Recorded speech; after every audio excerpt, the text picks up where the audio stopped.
For 50 years, the United States believed that Ron Howard was flawless. His image, shaped across decades of television and cinema, represented the ideal of someone who had risen from the innocence of Mayberry to the summit of Hollywood without a single misstep. Yet his most recent interview introduced a truth that reshaped that long-held perception. According to the account he shared, the life behind his calm smile was marked by decisions that had left emotional scars, a family crisis that unfolded while cameras continued to roll, and a moment on set when his own body surrendered to exhaustion. The narrative of perfection, repeated for half a century, had shielded a man who carried a private weight far heavier than the public ever suspected.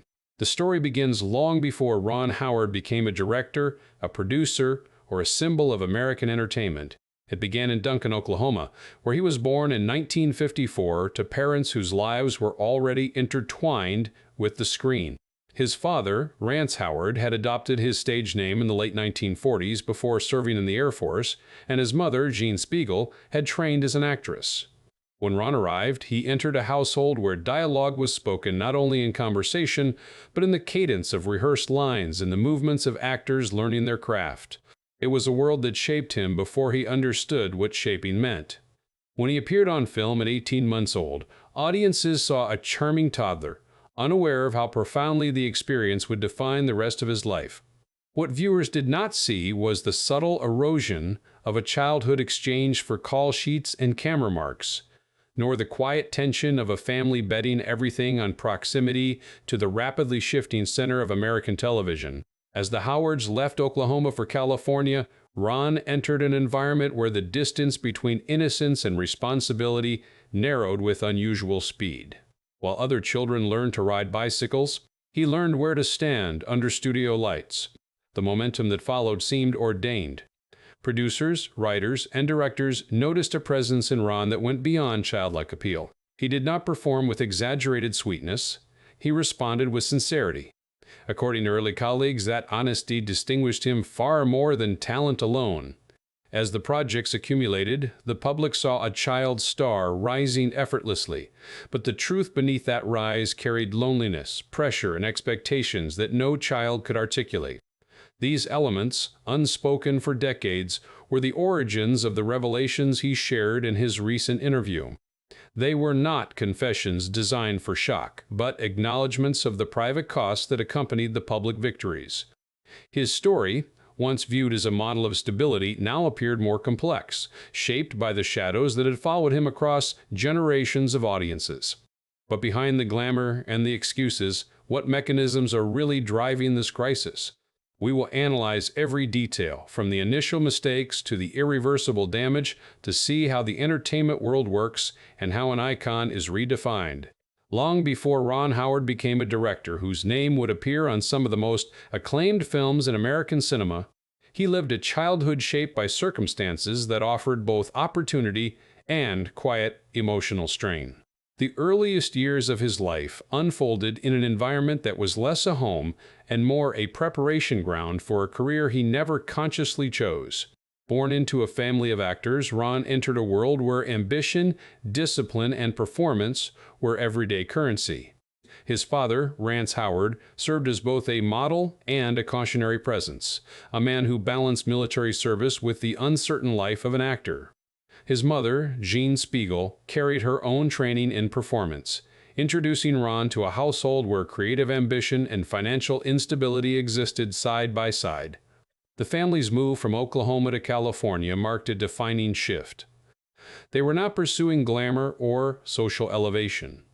They were pursuing proximity to the heart of an industry that was rewriting the rules of American entertainment.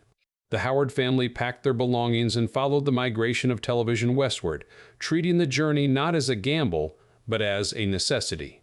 In this new environment, Ron stood closer to cameras than to playgrounds.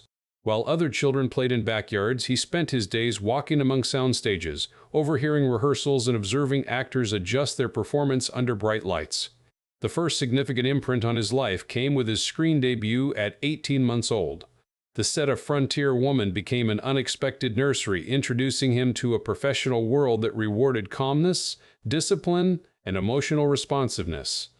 These were qualities few toddlers possessed, yet they became expectations placed on him from the start. This early immersion did not feel extraordinary to him at the time. It felt normal, because it was all he knew. But as he grew older, this normalcy began to blur the line between childhood and work in ways that would shape his identity for decades.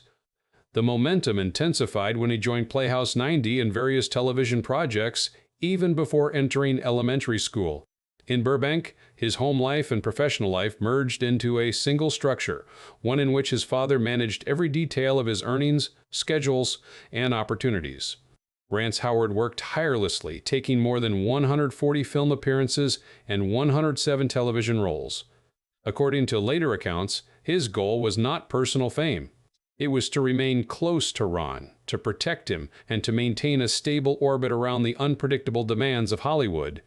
The household functioned like a disciplined, almost self-sustaining unit where every member had a role, and Ron's role happened to be the one in front of the camera. The defining turning point of his early life arrived on October 3, 1960, when Ron, at the age of 6, appeared as Opie Taylor in The Andy Griffith Show. America responded instantly. Viewers saw a charming, earnest child, unaware that the performance resonated because it reflected something real. The handshake agreement between his father and Andy Griffith ensured that the father-son dynamic on screen would mirror their real bond. Writers adjusted scripts to reflect the authenticity of their relationship, and Ron began performing scenes grounded in emotional truths rather than manufactured sentiment. His ability to listen, breathe naturally, and respond with sincerity made him stand out for most child actors of the era. Yet the public did not see what happened off camera. Ron lived within a structure that offered affection, but little freedom. He described it years later as a golden cage, a safe environment that also confined him. California law required 3 hours of school per day, which he completed in a small classroom near Stage 40 at Desilu, Cahuenga. While other children sat in noisy cafeterias and shared jokes between classes, Ron worked through math problems while Grips pushed dollies past his desk. He ate lunch with his father or the prop department, listened to Andy Griffith play guitar, and absorbed jokes from Don Knotts that were carefully chosen to be appropriate for a child. It was a life surrounded by adults who tried to make things feel normal, yet the absence of peers left him in an emotional landscape shaped by solitude. One of the most revealing moments of his early emotional development unfolded during the filming of the 1963 episode Opie the Birdman. At 9 years old, Ron was required to portray deep remorse after his character accidentally killed a bird and subsequently cared for its orphan chicks. The performance required an emotional subtlety far beyond his years. Director Bob Sweeney completed the scene with almost no retakes. To achieve the necessary sadness, Ron relied on a technique his father had taught him: substitution. When the scene demanded grief, he recalled something personal that hurt him and allowed that feeling to guide his expression. It was a level of emotional control that most adults struggle to achieve, and it demonstrated how profoundly his upbringing had conditioned him to access and manage complex internal states. But this emotional skill came at a cost. Behind the applause and praise, Ron felt the weight of expectations that deprived him of the casual spontaneity of childhood. He never complained because the structure around him suggested that this was simply life. Still, the longing for ordinary experiences lingered. He missed neighborhood baseball games and the freedom to ride a bicycle until sunset. These small absences formed the quiet foundation of the revelations he would share many decades later, revealing how early the conflict between public success and private sacrifice began. By understanding this foundation, one can begin to see the pattern that shaped Ron Howard long before he won awards or stepped behind the camera. The childhood that millions admired on television was real, but it was incomplete. It was shaped by love, discipline, pressure, and an emotional responsibility that no 6-year-old should have had to carry. This mixture of security and sacrifice created the internal landscape that would influence every decision, every success, and every regret that Ron later revealed. What do you think about this? Comment Amen below so we can continue with the unfinished stories. By the early 1970s, Ron Howard had reached an age that demanded transition. He was no longer the child star whose sincerity charmed the nation. He was a young man navigating the uncertain terrain between adolescence and adult responsibility, carrying with him the weight of a career that had begun long before he understood the meaning of choice. This period, marked by pivotal decisions and emerging conflicts, became the foundation for his ascent into directing, even as it exposed the emotional limitations of the image that had defined him for so long. In 1974, Ron walked into Gary Marshall's office for an audition that would alter the course of his professional life. He did not perform with exaggerated enthusiasm or excessive charm. Instead, he behaved as though he belonged in the world of the show, casually ordering a cherry phosphate and settling into the scene as if it were an extension of his daily routine.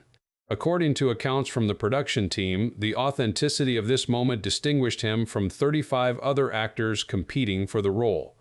Within minutes, Marshall recognized that Ron possessed the understated reliability necessary to anchor the ensemble. He was cast as Richie Cunningham in Happy Days, earning $7,500 per episode. For audiences, Richie represented the clean-cut, optimistic teenager of mid-century America. For Ron, however, the role increasingly revealed a dissonance between appearance and reality. By 1977, he was 23 years old but still expected to portray a boy suspended in an earlier, simpler era. Meanwhile, the world outside was in turmoil. News reports of the Vietnam War played across national broadcasts, yet the show avoided any mention of the conflict. The emotional tension this created for Ron grew steadily. He wrote a 3-page memo to ABC suggesting that the character confront the possibility of the draft, arguing that audiences deserve narratives that acknowledge the complexities of real life. The network rejected the idea, citing concerns about political risk and sponsor backlash. This moment exposed an early version of the conflict that would follow Ron for decades: the desire to tell honest stories within an industry that often preferred safe illusions. When small concessions were allowed, they appeared only in passing detail, such as Richie reading a newspaper referencing the war or commenting briefly on deferments. These fragments were not enough to resolve Ron's frustration, but they confirmed his need for creative authority. That need would soon lead him toward directing. The pressure intensified when ABC attempted to rename the series Fonzie's Happy Days during the explosion of merchandise centered around Henry Winkler's character. Posters, lunchboxes, and novelty items generated approximately $50 million in sales, transforming Fonzie into a cultural phenomenon. Ron recognized the broader implications. His father, Rance, had spent years fighting for fair billing, and Ron understood that names carried both symbolic and contractual power. When ABC pushed the name change, he issued a firm ultimatum. Unless the title remained unchanged, he would leave the series. The studio, unwilling to face a potential lawsuit for breach of his $500,000 contract, compromised by keeping the name but elevating Fonzie to top billing in the credits. Ron accepted this partial victory, recognizing that influence often required strategic restraint. His first major step into directing arrived in October 1977 with the Happy Days episode A Date with Fonzie. The production budget was lean, only $10,000, and the episode demanded 32 scenes in 3 days. Ron approached the challenge with the precision of someone who had observed directors for nearly 2 decades. He prepared a meticulous shot list that drew comparisons to the work of Steven Spielberg. One notable sequence involved a 90-second tracking shot through Arnold's diner. Ordinarily, such shots required extensive rehearsal and multiple takes, but Ron completed it in 2, saving approximately $3,000. Ratings increased by 12%, indicating that audiences responded to the energy of his visual storytelling. The success encouraged ABC to assign him additional directing duties, and he received $2,500 for each episode he directed, separate from his acting salary. His former co-star Henry Winkler later remarked that Ron's directing style pushed him into deeper emotional territory, requiring performances that transcended catchphrases. While his work on Happy Days advanced his ambitions, Ron simultaneously pursued opportunities beyond the sitcom. In 1976, he starred in the low-budget action film Eat My Dust for producer Roger Corman. As part of the deal, Corman agreed to let Ron direct his next film. That opportunity became the 1977 feature Grand Theft Auto, which Ron co-wrote with his father. With a budget of approximately $602,000, the film earned $15 million and featured chaotic, destructive car sequences that reflected Ron's determination to work creatively within tight constraints. The cast included his mother, his brother Clint, and even a co-star from Happy Days, demonstrating Ron's instinct to build films around people he trusted. By the early 1980s, Ron's evolution into a director became undeniable. His 1982 film Night Shift paired Henry Winkler with newcomer Michael Keaton in a dark yet comedic story set within a New York City morgue. Despite concerns from test audiences and the MPAA about the film's risque edge, it earned $21 million from an $8 million budget. The critical response suggested that Ron possessed the ability to guide unconventional narratives without losing emotional coherence. Winkler received a Golden Globe nomination, and Keaton's performance propelled him into mainstream visibility.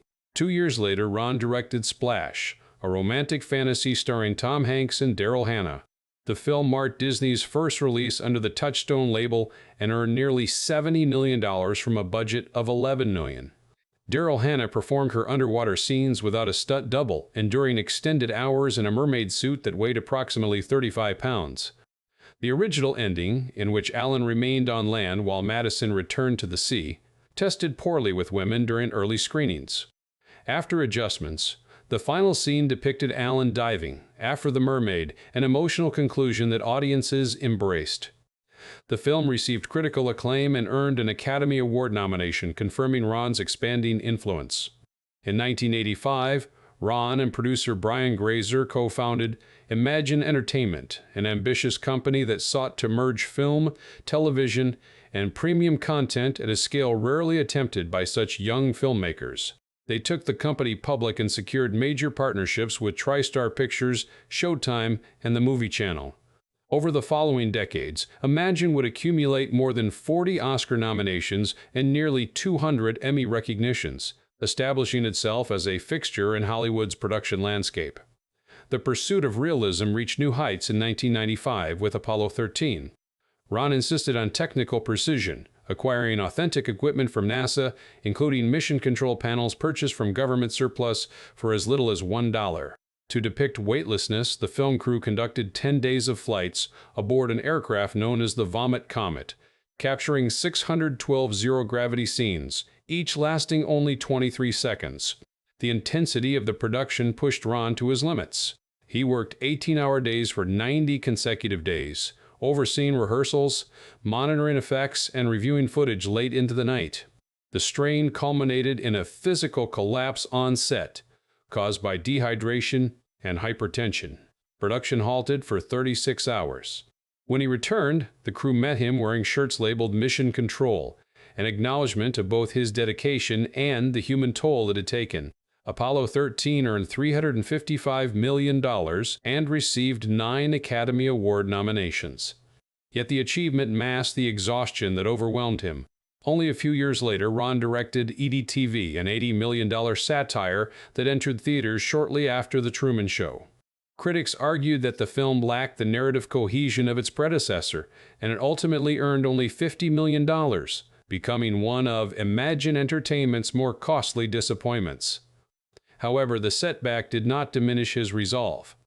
In 2001, Ron began production on A Beautiful Mind, a psychological drama that sought to immerse viewers in the subjective experience of John Nash. He chose to present Nash's hallucinations as indistinguishable from reality, allowing the audience to discover the truth alongside the character. Filming proceeded largely in chronological order, an approach that deepened emotional continuity. Despite earning more than $313 million and winning 4 Academy Awards, including Best Director, the film faced criticism for omitting controversial elements of Nash's life. The debate underscored a recurring theme in Ron Howard's career, the tension between compelling storytelling and uncompromising truth. During these years, the public saw a director ascending. What they did not see was the accumulation of pressure, the cost of perfectionism, or the physical and emotional strain that pushed Ron toward the revelations that would surface much later. The success was real, but so was the weight he carried beneath it. As Ron Howard entered the 2000s, The shape of his career appeared stable from the outside, defined by consistency, discipline, and an expanding legacy of respected films. Yet beneath that confidence existed a history of emotional weight, personal sacrifice, and unresolved regret. These silent burdens moved with him from set to set, emerging during the more turbulent chapters of his life, when the pressures of work collided with the responsibilities of family, and when losses struck with the force of a private storm. One of the deepest fractures in his emotional landscape began forming in the 1980s as his brother Clint struggled with escalating addiction. Clint had been a child actor as well, appearing in more than 200 credits, but the path that shaped Ron into a celebrated figure did not provide the same grounding for his younger brother. Hollywood rewarded Clint with visibility but denied him stability. By the late 1980s, he was consumed by cocaine and alcohol, spiraling toward self-destruction. Ron reached a point where he could no longer stand by quietly. According to their shared memoir, he told Clint directly that their relationship would not survive unless Clint chose rehabilitation. It was a moment without theatrics, without the gentle tone Ron had often adopted as the family mediator. It was an ultimatum, and it worked. Clint chose life. Yet the recovery did not erase the guilt Ron carried. His own rise, he later admitted, made his brother feel overshadowed, a dynamic that lingered in both of their lives for decades.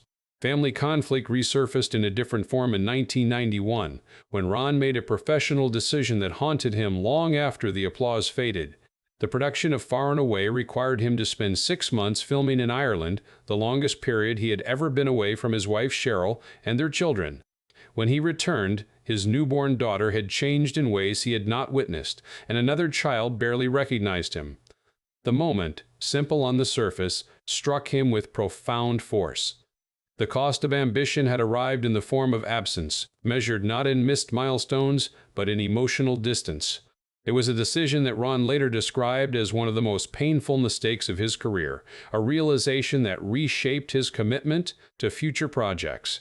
He vowed not to accept extended international shoots again, a promise he kept for many years, until the demands of Cinderella Man in 2005 required him to break it. The guilt returned, sharper this time because it confirmed what he had feared. Even the best intentions were vulnerable to the momentum of filmmaking. Loss deepened these internal wounds. Ron's father, Rance Howard, had been a constant presence, both in life and in nearly every artistic milestone Ron achieved. Rance appeared in Apollo 13, Splash, A Beautiful Mind, and countless other projects, not as a form of nepotism, but as a thread of continuity connecting Ron to his origins. When Rance's wife Judy passed away in early 2017, the family drew closer. Later that same year, on November 25, Rance died at the age of 89. Ron described him as a Depression-era farm boy who transformed his life through discipline and imagination. The loss struck him at a moment when his professional responsibilities remained vast, and the grief became another silent layer beneath the calm exterior he presented to the world. As Ron navigated these personal upheavals, he confronted one of the most destabilizing professional challenges of his career.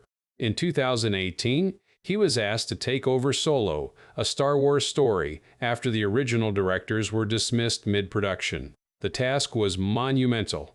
He reshot approximately 70% of the film, shouldered the responsibility of restoring narrative coherence, and faced the intense scrutiny of a global fan base known for its uncompromising expectations.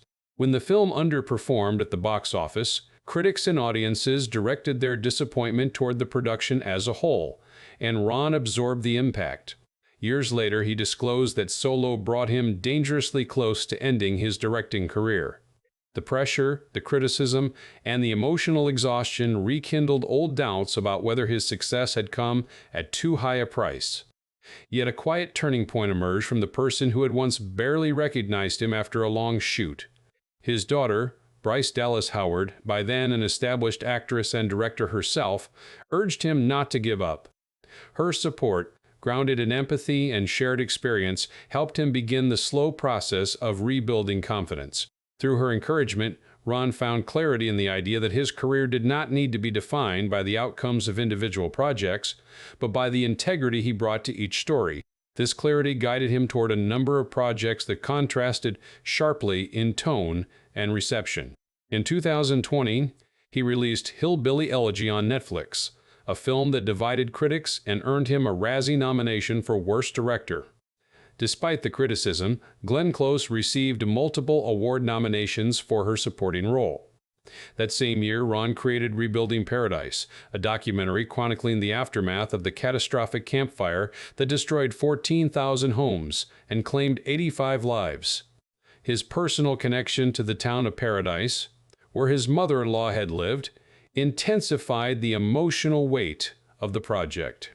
The stories of loss and resilience left him shaken, and he acknowledged that the film was one of the most difficult undertakings of his career.